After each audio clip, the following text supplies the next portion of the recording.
It was 4:47 a.m. when the alarm clock screamed through the quiet room. The air was cold, and every fiber of Ryan's body screamed to stay in bed. He stared at the ceiling for a moment, questioning everything.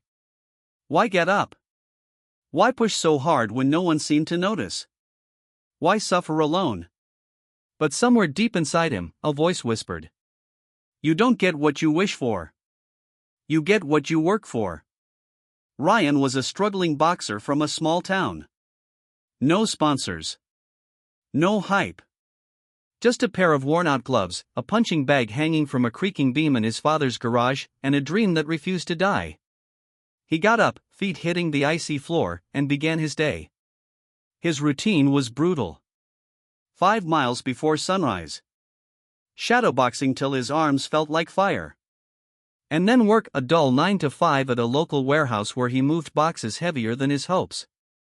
Most nights, he trained till his knuckles bled. Most mornings, he woke up more exhausted than the night before. People laughed behind his back. "Give it up, Ryan. You're wasting your time. Nobody makes it from here. You're too old to chase something this big." But he kept going.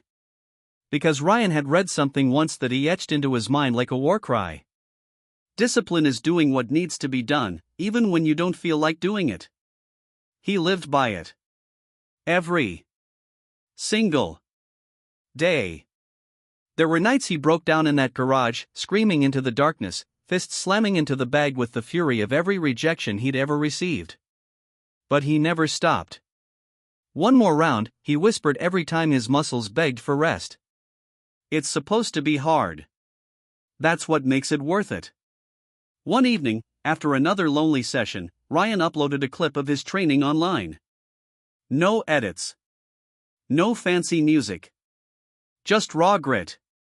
Just a man fighting invisible battles. The video didn't go viral. Not right away. But someone noticed. A former trainer from Philadelphia messaged him. Said he saw something. "Not in your punches, but in your eyes. You've got a storm in there," the trainer wrote. "Come train with me. Let's see if that storm can become a force." Ryan packed what little he had and left. In Philadelphia, the world hit harder. Sparring partners didn't care about his story. They came to break him. And many days, they almost did. But Ryan remembered. Pain is temporary. Quitting lasts forever. He showed up early. Stayed late. And when others rested, he studied footage, wrote down notes, shadowboxed until sweat blurred his vision. His first real fight came 3 months later. A small venue. Hardly 200 people in the crowd. No lights. No big names. But it felt like the Super Bowl to him.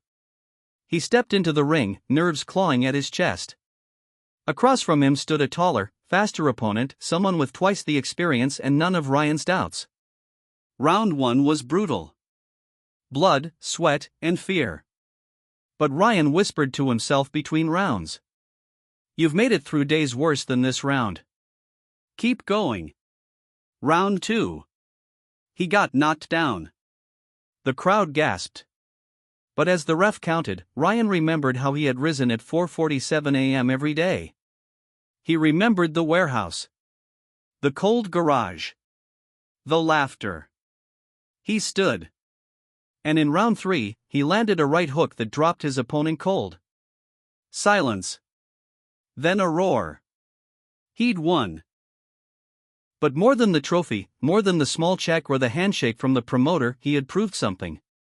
That the quiet grind, the lonely fight, the invisible war, all of it mattered. The greatest victories are often earned in the silence of your struggle. More fights came. Bigger stages. A slow rise. He lost some. Won more.